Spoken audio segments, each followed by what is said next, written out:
Hi, everyone. Thank you for joining us and happy StoryFest. I'm Alex Giannini, the Associate Director of Programs and Events at the Westport Library. I'm so excited for this afternoon's panel, so I'm going to be super quick with this introduction and I'll get off of your screen. We're here today to celebrate When Things Get Dark, a collection of new and exclusive short stories inspired by and in tribute to Shirley Jackson. Shirley Jackson is a seminal writer of horror and mystery fiction whose legacy resonates globally today. Chilling, human, poignant, and strange, her stories have inspired a generation of writers and readers. This anthology, edited by legendary horror editor Ellen Datlow, brings together today's leading horror writers to offer their own personal tribute to the work of Shirley Jackson. With us today, we have best-selling authors and award winners Seanan McGuire, Paul Tremblay, Stephen Graham Jones, John Langan, and of course, Ellen Datlow. Welcome all, thank you, and take it away, Ellen. Hi there, everybody. Here's what the book looks like if you haven't seen it. It really is beautiful, and it has very nice design elements too. Basically, the book came about, if anyone is interested in that. I attend ReaderCon every year, and the Shirley Jackson Awards are given out there. And I think a few years ago in 2019, I don't even know if I suggested it or someone else suggested, why didn't someone do an anthology of stories inspired by Shirley Jackson? And I said, oh, that's an interesting idea, and did nothing with it. Now, a month or two later, I went to a convention. Worldcon was in Dublin, I believe, and there was a party thrown by some publishers. And I was talking to an editor at Titan Books, and I said, would you be at all interested in doing an anthology with me? Something no editor or writer is ever supposed to do. You're not supposed to do that to publishers at parties, but I did it anyway. And he said, yeah, what? I said, well, I'd like to do a non-theme horror anthology. He said, maybe. I said, no, I don't believe you because you just killed one that was a non-theme horror series. So I don't think so. But yeah, it depends on who's in it. Anyway, back and forth. No, we don't want to do a non-theme one, but how about doing one inspired by Shirley Jackson? And they said, oh, okay. I didn't tell them that I had thought of this a month before, but didn't do anything with it. Partly because I was intimidated by the idea of having to approach the estate for their blessing, because I didn't want to just do it behind their backs. But anyway, I contacted Lawrence Jackson Hyman by email, and he said, oh yeah, that sounds like a good idea. Fine. Yeah, that sounds great. So I said, okay. And that's how it basically came about. And I have these wonderful contributors here who have written amazing stories that I think are either tonally or thematically or both in sync with Shirley Jackson's voice and tone and themes and ideas and everything else. And anyway, I'd like each writer here to maybe talk a little about their story and why, well, what Jackson means to you as a writer and a creator and just a reader, and perhaps a little bit about how you think your story fits into her wheelhouse, if that's the right word. I guess I'll start arbitrarily with Paul Tremblay here. Why not? I have to start with someone, right? Oh, no. Yeah, so geez, what Shirley Jackson means to me. Wow. I mean, I don't know, it's hard to say without getting too rambly, but I mean, one of my favorite authors. I mean, maybe John and I can talk later about how, we helped, along with, three other friends, start the Shirley Jackson Awards in her honor, which has just been an amazing sort of experience. I mean, we knew, like, I guess I'll say briefly, like, we knew, like, she was beloved, but the fun part, honestly, has been seeing how many writers not only enjoy Shirley's work and continues to enjoy, but, treat her work as a personal touchstone, like things that have touched their lives, stories that have touched their lives. So with me, like, I came to reading for pleasure later than most people, because I was a math major in college and all that fun stuff. And I found her through Stephen King's Danse Macabre. His list in the back. And, she was one of the first people I investigated right away after becoming a reader of King, reading, and I still have sort of, I'll still call it borrowed, but I borrowed Haunting of Hill House from my school's library, which, that wing doesn't exist anymore. So I've kind of taken it as my own. It's a wonderful, yeah, because it's like an old, like 60s or 70s paperback, but with, like a laminated binding from the library. It's such a cool edition of the book. No, so I mean, reading her work for me, I don't know, it's everything I'm drawn to. Like, I'm into characters. I love, like, her sly humor, her winks and nods, her use of ambiguity.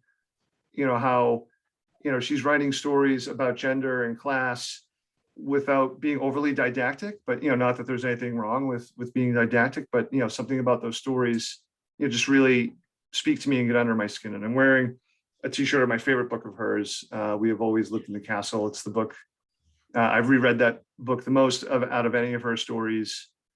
Yeah, as far as my story goes for the anthology, The Party, when you approached me, I'd had like this idea for the story. I didn't know what to do with it though, about this couple from the city showing up, a little bit of a reverse thing, a couple from the city showing up to the suburbs for a party thrown by a wealthy person.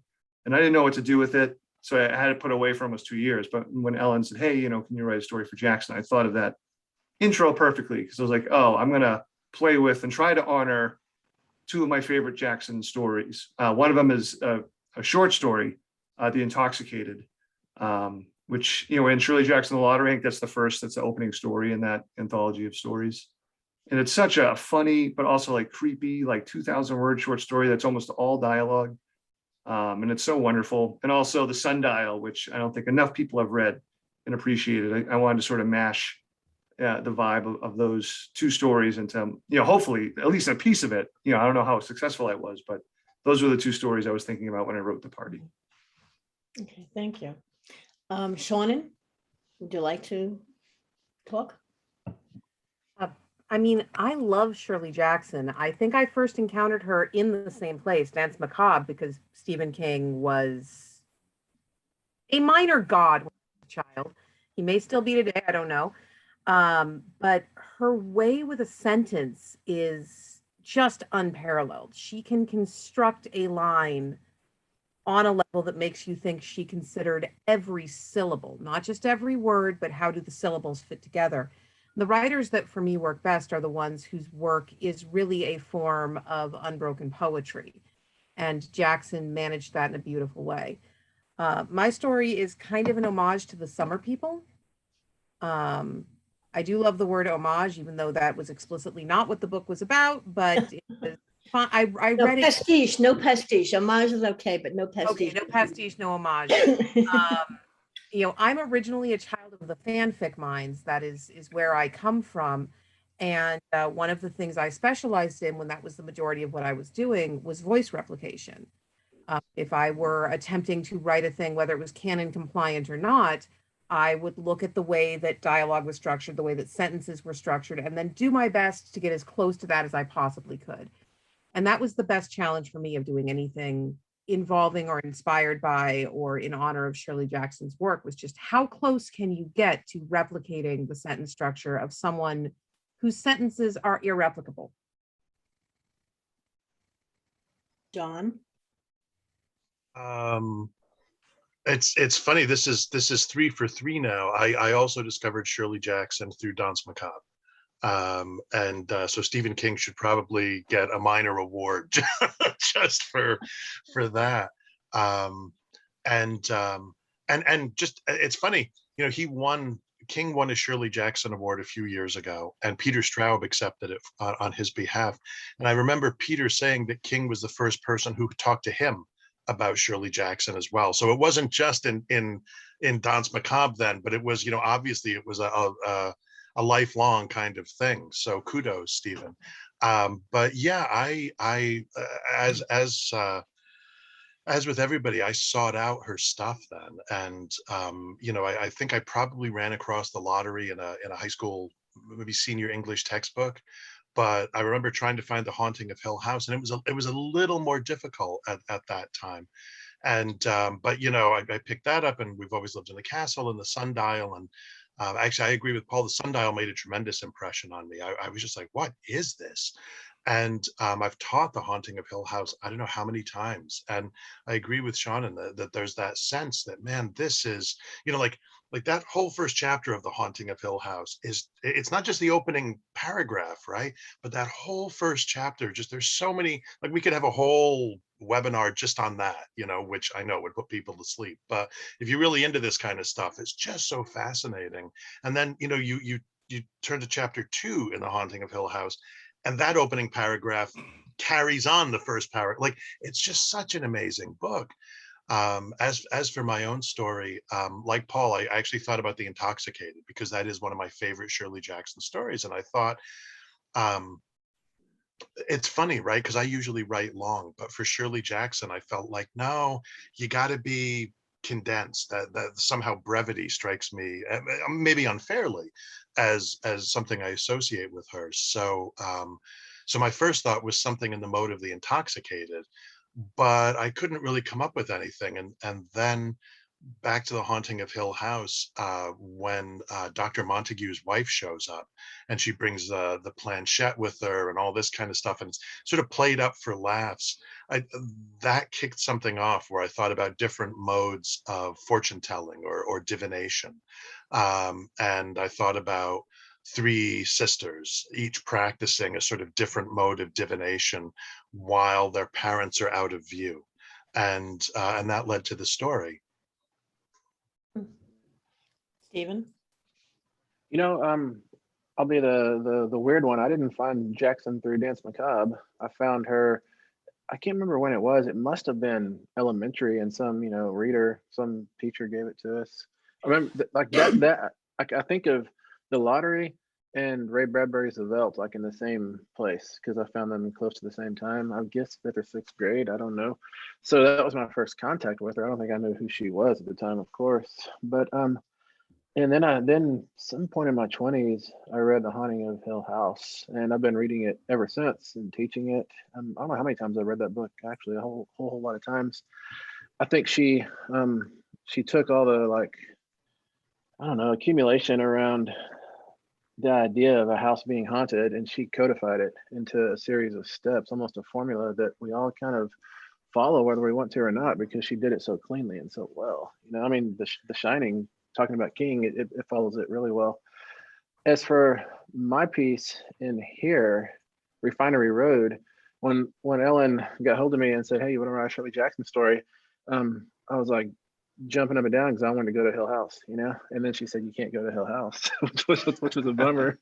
But there is my favorite moment in The Haunting of Hill House is when Eleanor and it's Theodora, right? That's it. Yeah, Theodora. When they're in the bedroom and it's nighttime. I guess it's always nighttime on Haunted House, right?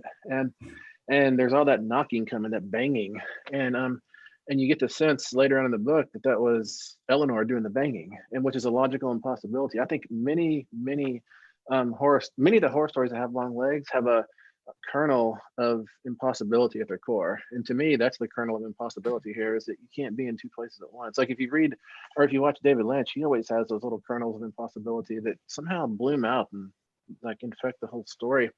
So I took that bit about being in two places at once and made it into a story about three kids driving around with beer on a lonely road on a Saturday night, or maybe a Friday night. I forget which one it was. Maybe I never say what night it is. But going back to Hill House, what I always appreciated about it is there's all those ridiculous chapters where the people are just like sitting around in chairs talking to each other, and it's totally useless dialogue. It's just like twittering, not like social media, but like birds saying senseless stuff, And I know I'm insulting birds there. I'm sorry, birds. But I don't know what you're saying. It sounds pretty senseless to me. And I really think that what Shirley Jackson was doing with those chapters was, I think she was sending up Gothic literature, which was kind of, had reached a peak before her and was kind of on the backside now, it feels like. I think she was lampooning all these sitting room discussions that we see in those type of books, And people always focus on different stuff in Haunting of Hill House, but I think that looking at it as a response and a send up of Gothic literature is a really fun way to read that book. Anyone have any comment about that? Agreement to disagreement? Or anything? I like that idea. I came to Jackson, Dance Macabre was 80s, yes? So I'm a lot. Early 80s, yeah. I'm a lot older than you guys. And I think first of all, I'm sure I read The Lottery in school. And I do remember reading We Have Always Lived in the Castle when I was like 12 or 13. And I don't know where I got it from. I'm probably the library, but I don't know what made me take it out. Maybe I liked the cover. So that's when I first became aware of her. I don't think I read Hill House for a very long time. By the way, have you seen, there's a movie of We Have Always Lived in a Castle that came out a few years ago that I think is quite good. I just saw it like last week and I was pretty impressed by it. Didn't that star Romola Garai? Sorry? Didn't that Yes. star Romola Garai? I don't know. Yeah, I'm not sure either. The older sister was played by Dario is her last name. I can't remember her first name, but anyway, yeah, it's on Well, Netflix. first one, it's what's her name? Vera from Maglia's sister. Oh, I yeah, thought she was her yeah. daughter because she's so young, but apparently it's her sister, but she's like 20 years younger almost.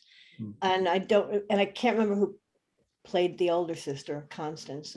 But yeah, Oh, the were you younger saying- one was from, how do you pronounce it? Is that her from McGuire? No, I was thinking of I Capture the Castle, not We Have Always Lived in the Castle. Oh, that's two different. Yeah, those are two And different. it's yeah, two yeah, different I kept- stories. The names know. just kind of I know squished they together. are, they're too similar, but right, no, no, it was, I think there was also a movie of I Captured the Castle at some point, but I never saw that. But no, it's just a few years ago, and I thought it captured the Jackson novel really well. From what I remember of it. It makes me, I mean, I haven't had time, I hardly ever have time to reread anything because of my year's best. But I really want to start rereading more Jackson. I don't know if you know about the letters. I have piles of books here on my left, but a book of letters from Shirley, you have it? To her, here it is. I found it off. You have it on top? Okay. It's to, that's not the book of letters, is it? Because mine's hardcover. What's he looking at? He can't hear you. Oh, yeah, I got. Yeah, that's it, I think. Yeah, that's it. I have the hardcover. I have a hardcover. Yeah. Yes, and it looks, I just started it, and it's basically her letters, at least they start off to Stanley. And it's obvious, I mean, she's really young, and it's obvious she's madly in love with him. And it was edited by Lawrence and by a lovely woman who's an academic from Ireland, who I talked to on a webinar with them for some Chicago American writers museum last week. And they lovingly put together some of these letters, but only the letters from Jackson to people, not letters back to her, which would be thousands more. And also they'd have to get permission from everyone. And they're really interesting, at least so far. But, did you get far and have you read it yet, Paul? That book? Yeah, I was fortunate enough to read an early copy, and they included a little testimonial of mine on the back. Cool. Oh, okay. No, it's wonderful. I mean, you really get sort of the the biographical sense of Shirley Jackson. And obviously, as a writer, to me, like what I found was just so incredibly inspiring and interesting, and sometimes a little melancholy, was when she was working on these great works. You could see her letters, and I don't know, they sounded so much like emails that I might write to John or to Stephen, and vice versa, like her talking about the frustrations, but also the joy of sort of discovering that book and the story and what she thinks of it as she's writing it. And the melancholy part of it comes from her I was even say like borderline, like unhealthy, there's no borderline to it, relationship with Stanley, and how it's all tied together. No, it's for anyone who has enjoyed Shirley's work, I think it's a must read. Did it have letters to her friends who like Ralph Ellison and people like that? Yeah, that was the cool part, was like to hear her like writing to them, or describing maybe even like to another friend, like how Ralph Ellison was over for the weekend, and just, I don't know, it was just like her in unguarded moments. You could tell she was so kind and so like incredibly smart. But also, and sometimes like, she would get really angry, and you could see sort of that, man, I would not want to be at the other end of her sort of rapier anger, wit from some of her letters. So, I mean, it's really very comprehensive. Yeah, couldn't recommend it enough. Yeah, I mean, Lawrence talked about his family life, basically, and how she was writing all the time. She always found time to write. With all these kids around with, no one really helping around the house, she found time to write every day. And that she loved parties. I asked him what he thought about that movie, Shirley, which I thought was abominable. Apparently it's based on a novel, which I didn't realize. Yes. He said, well, it's fiction. I mean, it's a novel, and he doesn't feel it he felt it actually depicted Stanley pretty accurately, which is interesting, but he thought Elizabeth Moss was not very good at, she did not depict Shirley accurately. Apparently Elizabeth Moss and he met, and she asked if what he thought, and he wasn't, I don't know what he said exactly. Oh, no. Right. Well, see, I was nervous. I don't think he had read the book. When we did the Zoom, he had gotten the book, the copy of When Things Get Dark, but he hadn't read it. So I have no idea what his reaction or the rest of the family's reaction is going to be to the book. Try to be, I think the stories are really interesting and they're very varied. And that was the whole idea of it. And if anybody ever publishes my emails, 90% of it would be me sending myself versions of my novels so they don't get lost forever. Good. Yeah, no, people write me long emails and I'll write like 3 lines back. It's like, I like reading your email, but I don't have the energy to respond. Some people, this is getting off topic, but Howard Waldrop he barely uses a typewriter. He does not use a computer. And we would write long letters back to each other. Or he would write letters to me. And I said, I can't write letters. He said, why don't you just make believe, write an email and make believe it's a letter and then print it out and mail it to me. And that worked psychologically once, I think, or twice. And after that, I couldn't do it. But back to Shirley. I wonder if people, by the way, if people have questions, you can ask them and we can, bring them up. But there's nothing yet, or any remarks.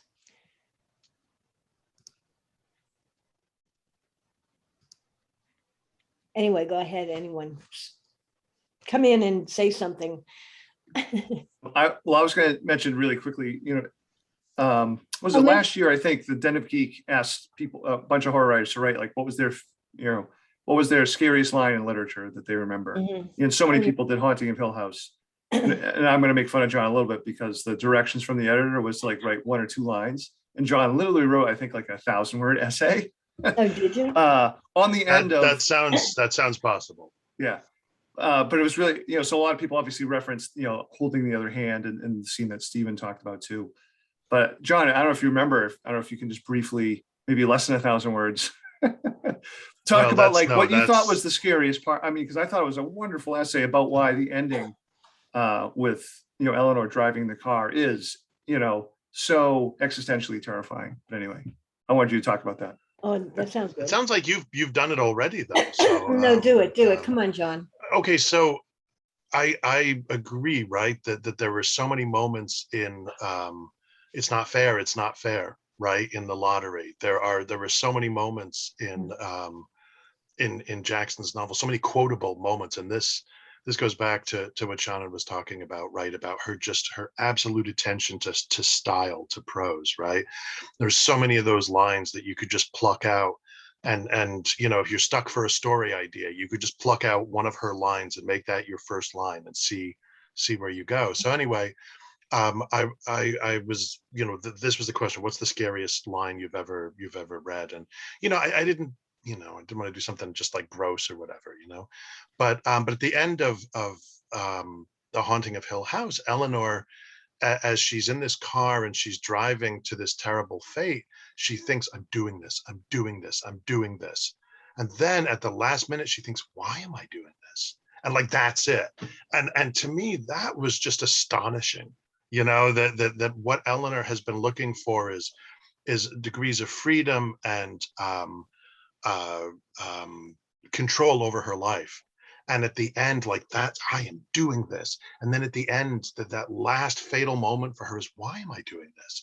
All of that in just a couple of words is just revealed to be a lie. And I just thought, man, that is great. That is, I honestly, it was one of those things where, like, the more I wrote about it, 500, 600, 700 words, I was like, wow, this is even better than I thought it was. And that's what's wonderful, I think, about Jackson's work. Some work, you return to it and you're like, well, I really liked this when I was in 5th grade. Okay, in 5th grade, me still, can still appreciate it. But maybe 52-year-old me is like, "Ah."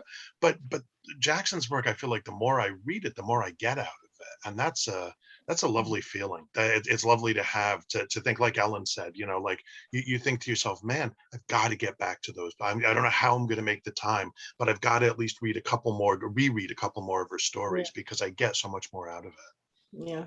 I agree with John. I think I see Shirley Jackson as like some horror writers or some writers in general.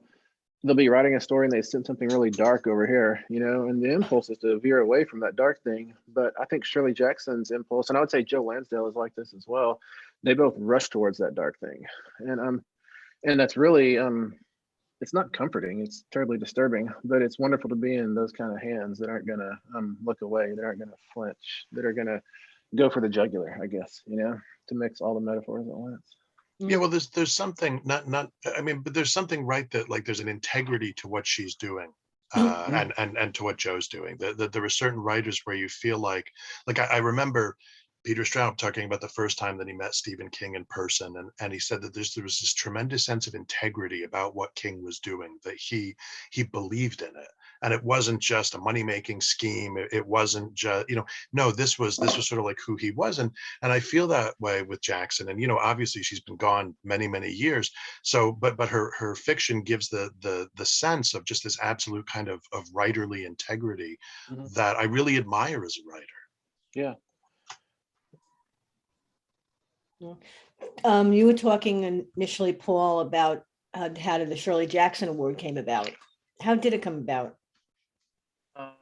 So briefly, as I don't know, I'm going to joke like, as is the horror community is so small. It was even smaller. Geez, what, 15 years ago, I guess, is when it sort of started happening. But I had heard, and John and I had heard through like the grapevine that the IHGs were going to be no more, the International Horror Guild Awards.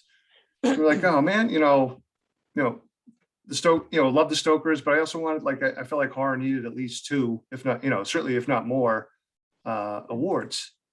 So we felt like, oh man, if the AHG goes, what's going to happen? So we, we tried contacting the IHG, and I totally get it. Like, they weren't into like a couple of randos who really haven't done that much to this point in their careers, asking them if we could take over the award that was closing.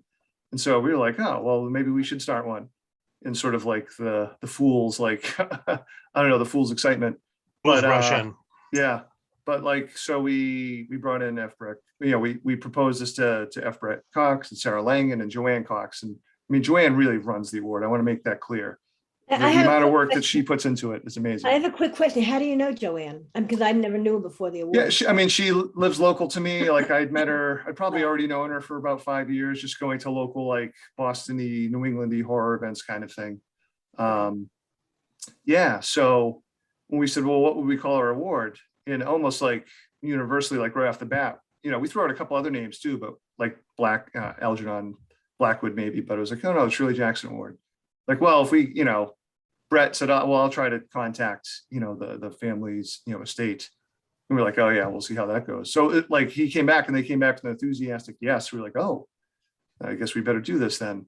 And really that's how it started. The first year was just, the first couple of years, it was just us. Like, we did everything, we were the jurors, we were the administrators, and, it's been nice to see the award sort of grow and sort of evolve too. Like, last year we brought in some new board of trustee members. Every year we have new jurors. So, it's been a pleasure, not that it also isn't a ton of work that Joanne does almost all of, but, to get jurors. But, the thing that's been cool is, how, everyone involved, loves Shirley Jackson's work, and also work under the idea that they want to promote, I don't know, well-written horror, the stuff that's good.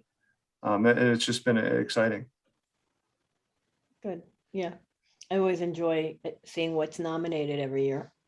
People get really excited for the rocks. Invariably things I've never heard of, that I not aware of at all, which surprises me. So I'm always surprised. That's interesting. Someone saying, thank goodness you didn't go with the Algernon Black. Yeah, we were just, throwing names around. It never really came close. Honestly, it was Jackson at first. I just remember that as like, choice A, B, C, D, F through Z or something, but it was really Jackson. We were all in agreement, like that was the number one choice. Yeah. Mm. Well, someone has a question that's not on Jackson, but really, although I guess in a way. Can you see that in the chat? Paul, can you talk about, I mean, you can all talk about that, because I know John teaches too. And actually, And so does Stephen, yeah. Sean, and you don't teach, do you, regularly? Okay, anyway, can you No. talk about balancing writing and school teaching? The emotional energy of teaching is a lot. And of course, Shirley Jackson's writing life survives so beautifully her other work. I'm such a fan of your work. So glad you are a writer. Thanks. So that's from Maureen. Yeah. Well, so it's funny, like different than Stephen and John who teach English, teach English and writing, I teach math. So for me, it's always been like this nice little split. Like I get to have two sides of my brain. And I don't know, for me, it's always been a boon where I feel like I'm not exhausting the writer part of my brain. Like that's not to say I'm not tired from teaching all day, but it's like, oh, I get to do something different now. I get to do this thing. I feel like for me, it would be really hard if I was grading papers and stuff like that. But in terms of, I don't know, in terms of like the emotional energy, I was talking to Shannon before we started, and she was telling me about how many books that she's writing at once. Like to me, that was like, oh my God. I feel like, I want her to have talked about that a little bit, but like for me, one of the other nice things about teaching is it's always been the safety net for me, where like I only, I basically only work on the things I want to work on, which may, that's not to say other writers aren't doing that, but I kind of feel like I can get as weird as I want. And if it doesn't work out, at least I still have health insurance for my teaching job, is one of the reasons why. But Shannon's doing that and supporting herself, through writing. She's telling me about the number of books. I want to hear, if I could, before John and Stephen jump in, a little bit from Shannon about sort of that pressure of, supporting yourself, but supporting yourself with like the integrity of writing that John was talking about too. I mean, it's not that I'm working on a lot of books. It's just that they are always very much one after the other. One of the things that we talk about on panels where it is relevant, it's not so much the point here, but it is a little bit relevant, is I have OCD. I have obsessive compulsive disorder. That is not a thing I can turn off. And it does mean that my days are very regimented into checklists and numbers, and you do this task, and then you do that task, and then you do this task. And if I don't, I completely fall apart. Ellen has actually seen me get knocked off a task. Something has fallen over, it can't be completed because somebody else is a problem. And I'm just in hysterics over the laundry machine. And that makes writing a much better job for me than teaching, because all of the emotional energy can come from me and from me arguing with the people in my head. I don't want to argue with you. I don't understand you. You are a strange alien creature. Why are you talking to me? Please go away. So, if you leave me alone for a year and a half in isolation, I just write more books. This has led to some really fun fights. I'm currently working with a Kickstarter because they are late delivering the D&D adventure that they promised me. When I contacted them and went, hey, y'all are 6 months past when you said I'd have this D&D adventure and my players are ready to go, they said, well, we're sure you don't understand, but it's been very difficult for some people to create during this pandemic. And I'm like, really? I don't understand that it's difficult to create during a pandemic. Can I hit you with every book I have written during this pandemic? I am not, in fact, allowed to assault people. So, not only for cheese, but that reference is something else no one heard earlier. Stephen, how do you juggle your teaching with your writing? Or do you juggle it, or what do you do? Yeah, for me, it's mostly about just time management, or I guess time mismanagement, and then always catching up, which is really what I do. But teaching, I usually teach 2 courses a semester, graduate and undergraduate students, and it takes like X amount of time. But what I like about it, teaching can give you energy. Yes, teaching can leave you fatigued, but it can energize you as well. You can come out of it like you, I don't know, you just walked out of a stand-up set or something. You have like the audience, the students, the class gives back energy, and you can ride that, I think, or at least I try to. But I never forget also that since I'm a professor, it's a power imbalance such that I get to be the funny one in class. So maybe that's why I say it's like a stand-up class. But what I like about teaching is that it makes me a better writer. I hear myself telling students, you can generally do this, you can't do that, and you can never do this. And then I have to hold myself to those ideals, or I have to undercut myself and show that this doesn't work. Like, man, back in 2008, it was, I guess, students, the first day of class, they asked me, what's the stupidest idea you can think of for a story? And I said, making myself the main character, and then I went home and I thought, why is that stupid? And so I started doing it, and I wrote this novel, Growing Up Dead in Texas, and it was a blast, and so I was totally wrong that making yourself the main character of a story, which Paul may have something to say about, I don't know. Did you go back and tell the students that? I gave them the novel. Yeah, I wrote it over the course of the semester, and I gave it to them. Well, the reason I wrote the novel over the course of the semester was I told them on the day one, I said, you're going to write a novel before we're through with these 15 weeks. And they said, no, come on, we can't do that. I said, you can do it. And they kept arguing with me. So I said, you know what, I'll write a novel to prove it to y'all. And if I don't write a novel, y'all don't have to write a novel. So I wrote a novel, And did they? And some of them did. Not all of them did. No. No. So what year do you teach? You teach graduate school or? Grad and undergrad. Yeah. Okay. And John, what about you? You teach you teach high school, don't you?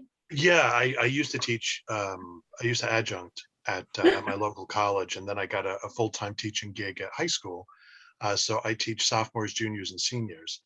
And yeah, it can be really energy intensive. It's absolutely true. Especially since the kind of emotional needs that age set has are a big part of teaching them. It is in college too, I mean, let's face it, but like theoretically in college, you can just be like, yeah, no, that never really worked. So yeah, the emotional requirements on you are a lot of, I think, the way I want to teach. But I do agree, there's certain things I have to teach. So, I'm teaching Hamlet to my sophomores, right? But every time I go through, this time I'm like, oh my God, this is like so totally like proto-Gothic. Like there's so many things that Walpole gets or does in the Castle of Otranto, and therefore that kind of we're all doing today. There's so much of it that comes right out of Hamlet, the claustrophobia, the ghosts, you can't trust anybody over 30 kind of thing, and so that can be kind of energizing. I kind of agree with Paul too, that like, I don't trust, I guess I don't trust that whatever good fortune I've had as a writer, when all is said and done, I don't really trust it. And so I feel like, well, at least I've got the job. So at least when I'm micro publishing my own stuff, a few years from now, yeah, I'll still have a weekly or biweekly income as the case may be. I think I just wanted to add, like, I think a lot of aspiring writers think to themselves, I'll just be an English teacher and then I'll write on the summers.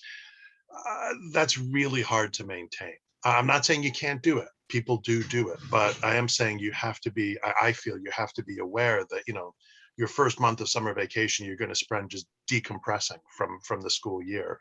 And so it may not be, it's not to say it's a bad choice. It's just to say that you have to understand what you're getting into. And that maybe, yeah, you want to have a better daily schedule, let's say. And so this goes back to the idea of time management or time mismanagement. Be a math teacher, man.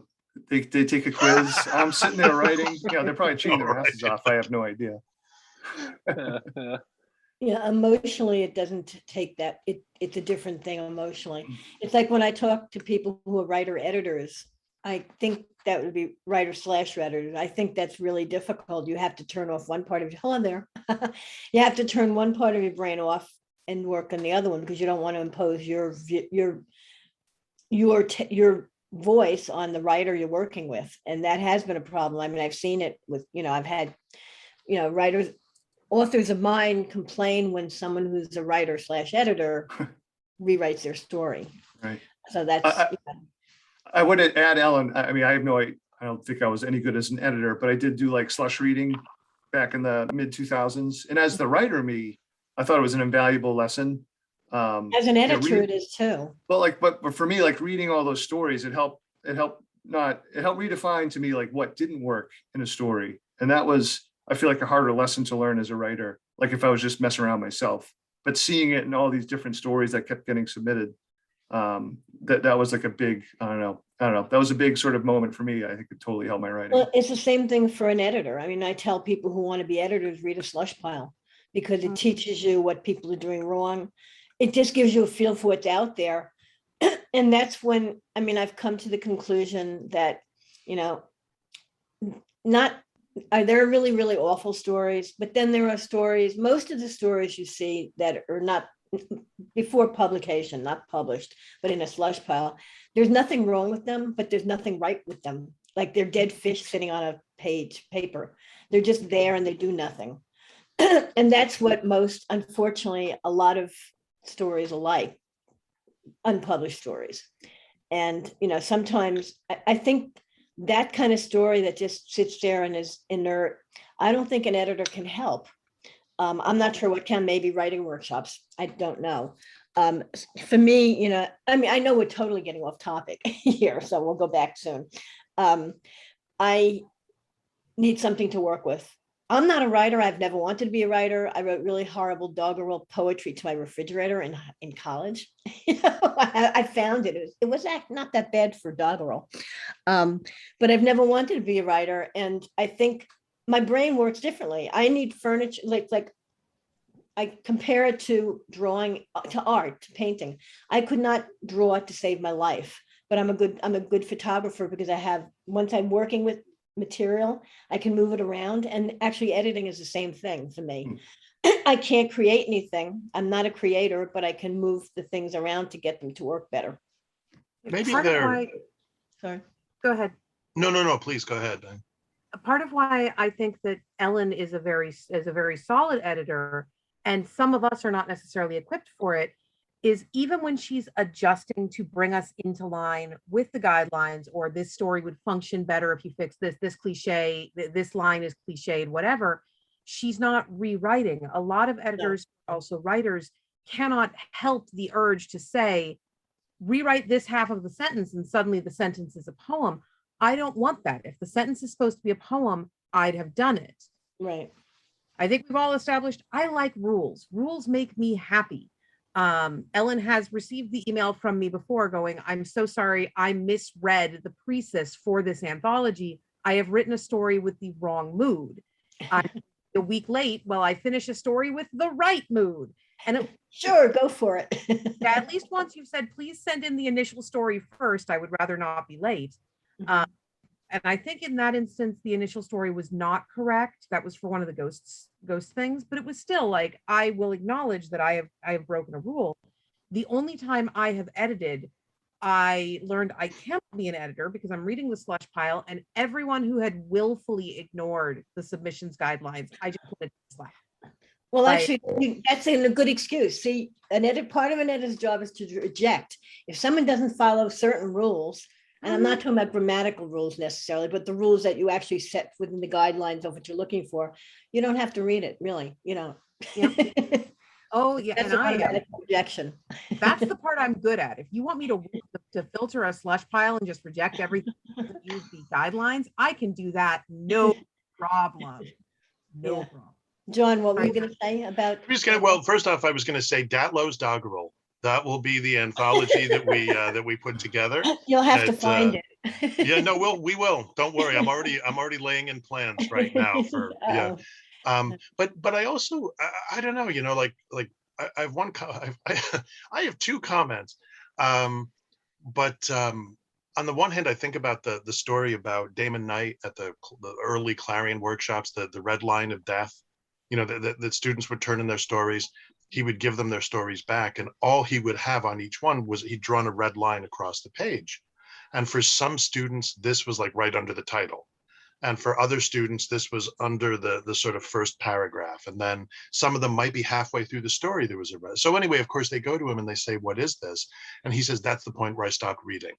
Mm-hmm. And they were, you know, horrified, understandably so. But his point, you know, it was a kind of a lesson in slush piling. That if you're going in there and you know, your title is completely off-putting, the slush reader has no obligation to keep reading your brilliant story. If your story peters out after the first paragraph, the slush reader has no obligation. It's not like, I think this is where people get confused. You know, if you're in Stephen's writing workshop, he's probably going to read your story. He probably, you know, you could try to guilt him into it. You're a professor, you have to do this, right?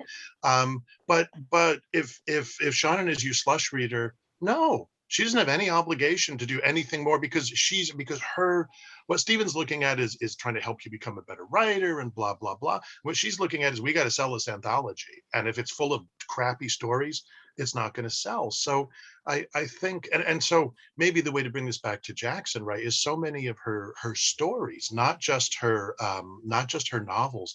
I mean, they have such amazing openings. And right from the get-go, within the first line or two, if not the very first line, but certainly within the first paragraph, you as the reader are saying, I want to know what happens here. Why am I reading about this person, or what's happening? Or, oh, this guy is a little bit drunk and he's going into the kitchen and there's the daughter there, and what's up with that? You know, so I think that for, practically speaking, if you were a writer, it's not that you want to do pastiche of Shirley Jackson, but look at the way that she grabs you with that first sentence, and she's like, sit down, you're going to listen to this story. And you're like, yes, ma'am, I am absolutely going to listen to this story. Yeah. Yeah, you know, that red line of death is a great idea. I usually do what I call Charlie Brown lips, which are just kind of like this, like a squiggle. Like when Charlie Brown is not sure, you know. Like that's my feeling at that point in the story, and it might be soon for sure.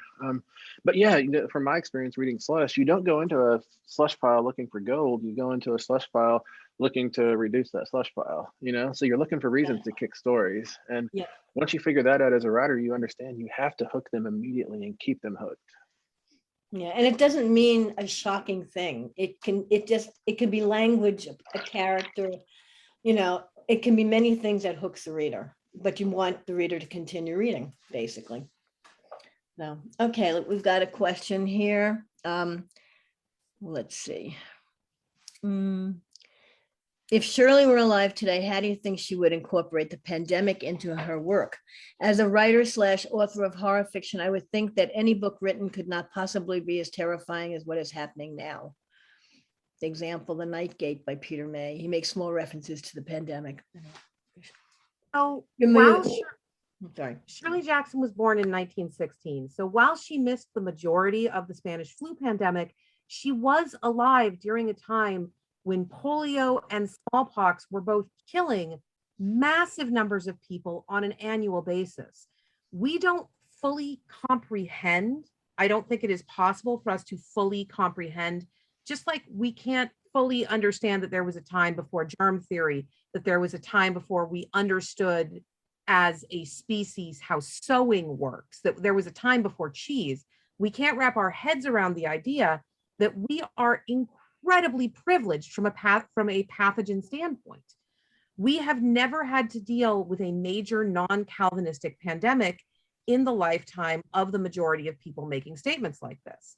There are still people alive who lived through the 1918 flu. There are people who were alive before the eradication of smallpox, who were alive before the control of polio.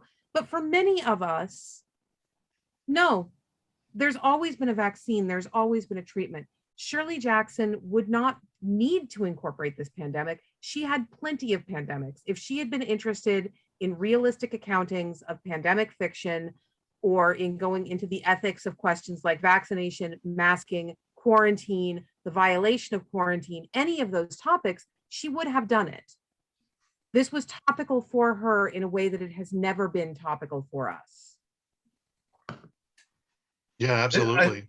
I think in some ways, a sundial, like if you were to read that now, plays with it a little bit, you know, because it's this, you know, aristocratic family who are essentially quarantining themselves inside their, you know, stately mansion with the idea that the world is going to end, you know, if not the next morning, you know, very shortly. I think, you know, go back and read that today. I think you can see a lot of, you know, so not only playing, you know, with humor, with class in that book, but you could read certainly a lot of parallels to what we've experienced the last year and a half or so. Yeah, I kind of feel like the more you look at her work, the more you think about her work, the more the more parallels you see. You think about, like, we've always lived in the castle, a family who are socially, who are ostracized, and we're just waiting for the moment where the surrounding community is going to act violently towards them. My God, The Haunting of Hill House. I mean, how many, of those TV shows do you have, right? And books, for that matter, about people going into haunted houses trying to explore them. I always kind of bristle, I have to admit, when people say, well, I can't read horror. Real life is horrible enough. Yes, I get that real life is horrible. It's always been horrible. But horror fiction, I mean, I don't know what you think horror fiction is supposed to be doing then. I don't, like, is it supposed to be like one-upping real life in that way? Because you can find extreme horror that is more horrible, as it were, in that sense, than real life. But I think there's a sort of I feel that question contains within itself a kind of fundamental misapprehension of how fiction does what it does. Right? Why would I ever read a romance novel? I'm in love, or whatever. Like, why would I read a crime novel? There's crime out. Like, come on. That's not what fiction is about. And the fiction, I think, the kind of fiction that Jackson is writing, and that I think we're all trying to write, has more to do with using those tropes to get at certain concerns that each of us has as a writer. And as Jackson did, there were certain concerns she had as a writer, and she used the haunted house or the sort of the communal cult activity as a way to explore those concerns. Yeah. Any other questions, or would you guys like to comment more? Yeah, I if no one wants to, people are always saying what scares me, in every interview. It's like, what scares you? Yeah, and I'm thinking nothing. Real life scares me. Fiction doesn't scare me. I don't expect it to scare me. I mean, now, I occasionally, what do you mean by scare? I guess also, there's a jump scare. It's like, yeah, Alien, the chest burster always gets me no matter how many times I watch it. But is that a scare? Yeah, it's a temporary scare, but not really. I mean, it's not going to happen. I'm looking for horror fiction to unnerve me, to make more a sense of dread, that, oh my God, I don't know if I can finish reading this because I know horrible things are happening, and do I want horrible things to happen to this character? But I never take it back on me, and that, oh, it scares me because it could happen to me. Do any of you ever feel like that? Do you scare yourselves sometimes? Oh, I totally do. The fiction I read by all three of these writers always terrifies me. Let's see, Seanan, was it Kingdom of Bone and Needle? Is that right? Kingdom of Needle and Bone, yeah. Yeah, that's it. Yeah, that made me quite nervous. It continues to make me nervous, and of course John and Paul scare me. And I scare myself too. If I'm writing a horror piece, and I don't get scared, then I generally just abandon that piece, because I think it's why even write it if it's not scaring me, And for me to allow a book into my head for 6 or 8 hours, I know that book is going to walk around while I'm not looking and lay dark eggs. They're going to hatch at 2 a.m. That's just part of the deal. Okay. All right. I would say I'm similar to Stephen, that I'm scared of everything, but at the same time, although I don't really scare myself when I'm writing, because I feel like I'm too close to the gears. Although I'll tell you the one time I was scared, because it relates to Ellen. But I would say in general, like, I'm not interested in the question of like what scares you, because if you boil it down, it's so subjective. What scares you is not going to scare me necessarily. I don't know. I'm interested in the books that or stories that are like, basically describe an indescribable feeling. Like, no, this is like, read The Haunting of Hill House. That describes a way that I feel, or how that sort of story makes me feel. Like the idea that these stories are representing in a way something else that you couldn't possibly describe. And the only way you could describe it is to read that story, or to have written that story. I would say briefly, the only time I've ever been scared while writing, I was writing a story for Ellen's Echoes, the ghost story anthology. And I was writing the end scene. It was bright sunlight alone in my house with me and my little 15-pound dog. And I was writing a scene because I myself was the character, as Stephen said, don't do earlier, or do. I was writing a scene where the writer character was downstairs and he heard a big noise upstairs. And as I was writing it, there was a big slam from upstairs. I've never been so scared in my life, like literal hair raised. took my dog with me and a bat upstairs, and one of the shampoo bottles had fallen over. But why had it fallen over? I don't know. I blame Ellen because she made me write the story. Okay, my fault. Why did you take Holly upstairs? I mean, I get taking the Yeah. bat upstairs, right? But I mean, what were you going to throw Holly at the 15-pound dog and then hit them with Maybe. the I mean, have bat? you ever played Castlevania? Like people like throwing like these monkey creatures. My Holly's a little bit like a monkey creature. I think she would attack. Yeah, I'm trying to think of, I guess it depends what you mean by scared. Upon reading, I mean, I find a lot of, the best horror fiction really unnerving, and it really bothers me. And yes, it stays with me. But I never get nightmares from horror fiction. Do you? And you? Yes, you do. Mhm. Okay. Yeah. Interesting. Okay. Well, like once, when Clive Barker was just starting out, and I was at Omni, we had a column about writers in the front of the magazine, and one of the editors and I took Clive out for lunch. The editor was the column editor, and Clive and I were talking about how we love horror, blah blah blah. And Murray, who was writing the column, he said, "I can't read horror because that gives me nightmares." And Clive and I look like each other. Really? Doesn't give me nightmares. Other things give me nightmares. Very mundane things, actually. But I can't recall having a nightmare from anything I've ever read in horror or seen even. I'm not what can I say? Yeah. I kind of Lots of my, feel lots of that- my, oh, go. No, go ahead. I was just gonna say, lots of my stories come from nightmares. Even it's me trying to get rid of this thing that my brain thought of while I was sleeping, and so I try to put on the page to at least infect other people. Well, that's good. No, that's different, but that's the other way around. But I like that. Yeah. I mean, I've had nightmares, but since I'm not a writer, I don't do anything with them. They just sit and fester, and they're like recurring dreams. Do Ellen's nightmares. You just write down your dreams and send them to different authors. See what they can do Actually, with it. I had a dream. I went to Jungian therapy for 3 years in the late Uh-huh. 70s, and I had a dream journals, and I write my dreams down. I haven't gotten to that. I've been reading the thing about the doggerel I wrote. I remember that because I've been rereading diaries from the early 70s, 68 to like 72. And I finished those, and now I've got the dream journals that I wrote that I have to look at and see. And it's really fascinating. The most surprising thing about all my journals is that I can read my handwriting, because I can't anymore. I mean, if I was writing today, I would never be able to reread anything. And All right, so most of the time- it's a yeah, John 3-book was gonna say series. something. I'm Yeah, it's a sorry. 3-book series now. So it's Datlow's Doggerel, Dreams, and Diaries. There you go. Yeah, that's That's I am right, more yeah. likely to wind up angry than scared. I love pandemic fiction and I love pandemic nonfiction. And I am actively upset when I read a book of pandemic fiction that valorizes violation of quarantine. Here's our main character and we have to love them and support them and they're heroic and great. And they are going to violate quarantine and bring this horrible pathogen into a whole new region because it matters. Mm. It doesn't matter. It's a disease. I get so mad because people behave that way in the real world. And it's just like, oh my God, I am going to come over there with a stick.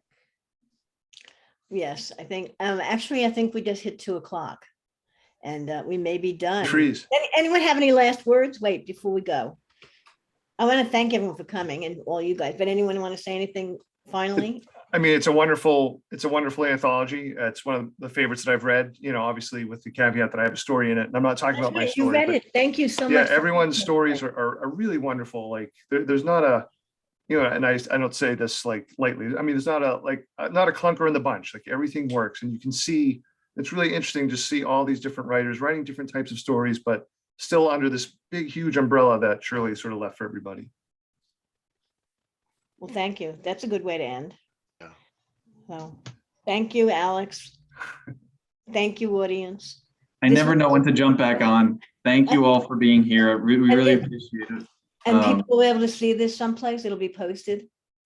We were live. Yes, so yes. And then afterwards, I'm going to post on the Westport Library's YouTube channel. It'll be up hopefully by tomorrow. And I'm going to put one link in the chat If you want to find out what Stephen Graham Jones versus Grady Hendrix is all about, click that link and register for the live stream tonight at 7 o'clock. Sean and Paul, Ellen, Stephen, John, thank you guys so much. We love all of you. See you in And person next year. official invite, all of you are Next coming year to in person. StoryFest next year in person. Everybody watching, thank you so much. The Thank people you. here just unburied the goat. I have to go. Okay. Happy StoryFest, everybody. Bye. Bye. Thank you all.